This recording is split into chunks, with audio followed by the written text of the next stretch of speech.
میں یہ عرض کر رہا تھا، ایک آدمی نے ایک دفعہ خواب دیکھا، سپنا دیکھا۔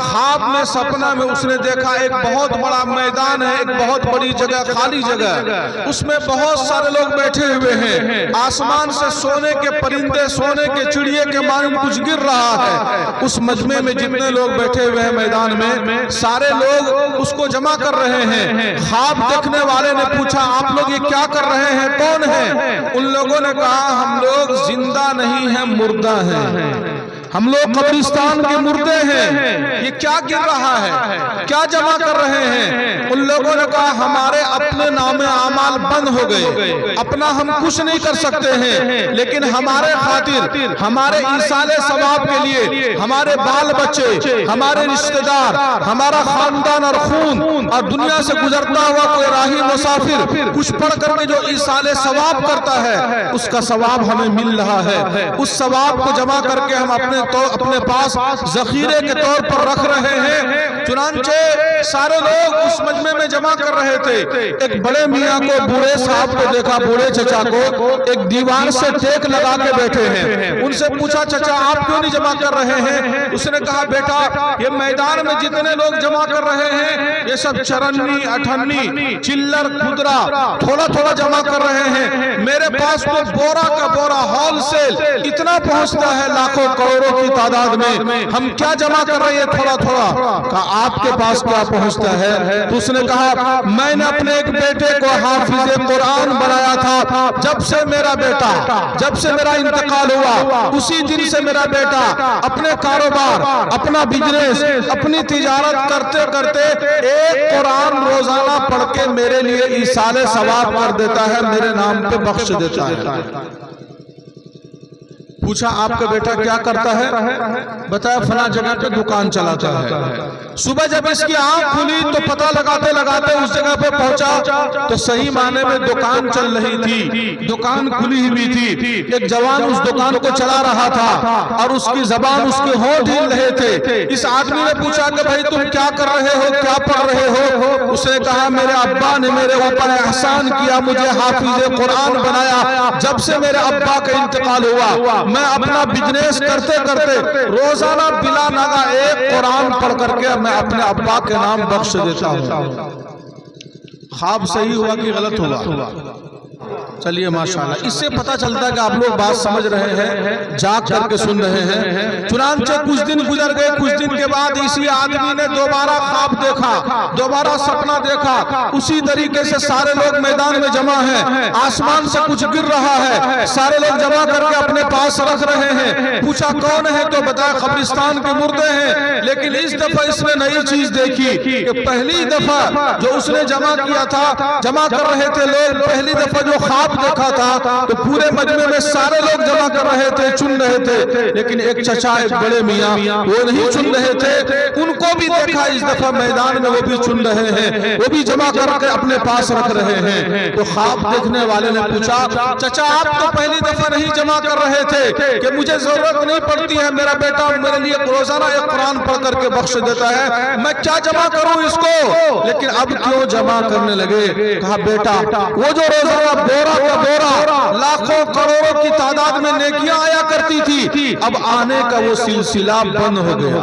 کیسے بند ہو گیا؟ جو بیٹا میرے لیے ایصال ثواب کرتا تھا، کچھ دن پہلے میرے بیٹے کا انتقال ہو گیا، اب وہ پڑھنے والا بیٹا ہی نہیں رہا تو کون میرے لیے ایصال ثواب کرے گا؟ چنانچہ میرے بزرگوں، میرے جوانوں، میرے نوجوان دوستوں، ملت کے غیور نوجوانوں، صبح جب اس کی آنکھ کھلی، دوبارہ اس دکان پہ پہنچا، دکان کی شٹر لگی ہوئی تھی، دکان بند تھی۔ لوگوں سے پوچھا، یہ لڑکا کہاں گیا؟ بتایا کہ کچھ دن پہلے اس کا انتقال ہو چکا ہے۔ خواب صحیح ہوا کہ غلط ہوا؟ جیسا دیکھا ویسا سامنے میں نظر آیا۔ اس واقعے سے کیا سمجھ میں آیا کہ ہم جو کچھ اپنے مرحومین کے لیے، اپنے ماں باپ کے ایصال ثواب کے لیے، اپنے مردوں کی مغفرت اور بخشش کے لیے جو بھی ایصال ثواب کا اہتمام اور انتظام کرتے ہیں، وہ انشاءاللہ ان کی روحوں تک پہنچتا ہے۔ اب میری ماں، میرا باپ، میری دادی، میرا دادا، میری نانی، میرا نانا، میرے مروت آبا و اجداد، خاندان کے کتنے لوگ قبرستان میں سوئے ہوئے ہیں، وہ آج اپنے اعمال خود نہیں کر سکتے ہیں، ان کا نام اعمال ان کا فائل بند ہو چکا ہے، لیکن اگر ہم چاہیں تو ان کے ایصال ثواب کے لیے اہتمام کر سکتے ہیں، انتظام کر سکتے ہیں کہ آقا نامدار تاجدار مدینہ جناب محمد رسول اللہ صلی اللہ علیہ وسلم نے فرمایا اذا مات الانسان، جب انسان کی موت ہو جاتی ہے، انقطع عنہ عملہ، اس کے عمل کا سلسلہ ختم ہو جاتا ہے، الا من ثلاثہ، لیکن تین راستے سے مردے کو ثواب پہنچتا رہتا ہے، ان تین میں سے ایک الا من صدقۃ جاریہ، صدقہ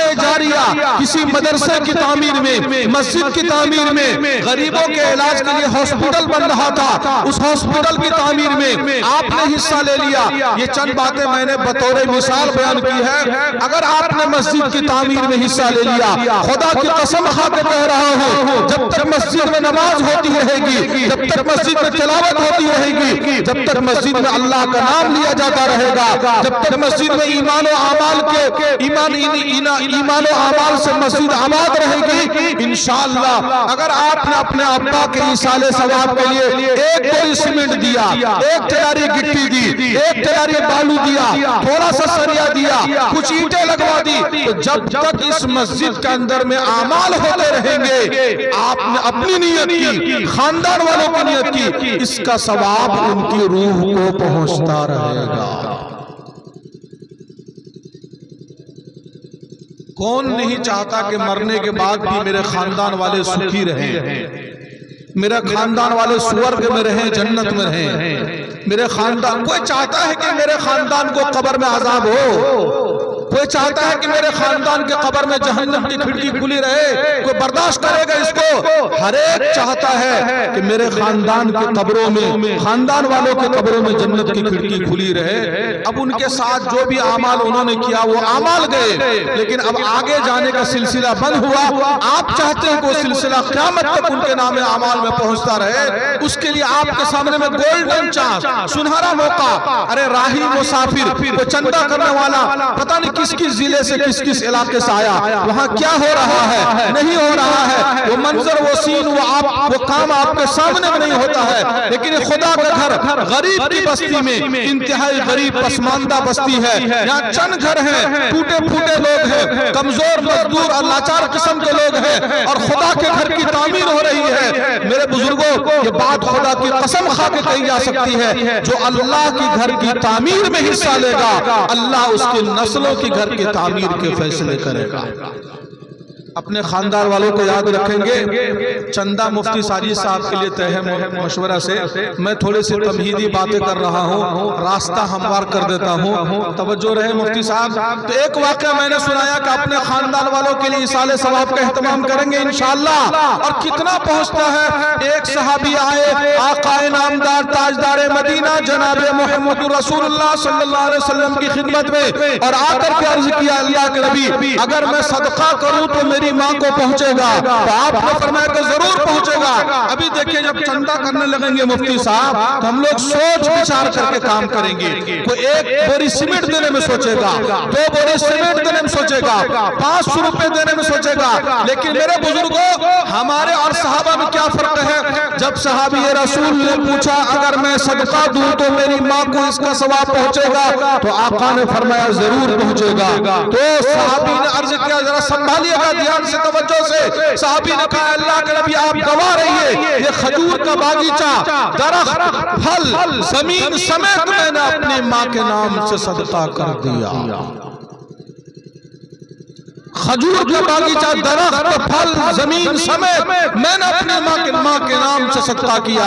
ارے جس ماں نے 9 مہینے پیٹ میں رکھا، 2 سال تک سینے سے لگا کے دودھ پلایا، جس باپ نے کندھے پر رکھ کر کے پوسا پالا، جس دادا دادی نے، نانا نانی نے رات بھر جگ کر کے اپنے سینے سے لگا کر کے، کندھے پر بٹھا کر کے، لوریاں دے کر کے ہم اور آپ کو پوسا پالا تھا۔ میرے بزرگوں، میرے دینی بھائیوں، اگر ان لوگوں کے خاطر ہم فکر نہیں کریں گے تو کل قیامت کے دن شاید ہماری گرفت، ہماری پکڑ ہو جائے، وہ ہمارے گریبان کو پکڑ لیں گے میدان محشر میں۔ اس لیے ہم سب فکر کریں گے انشاءاللہ۔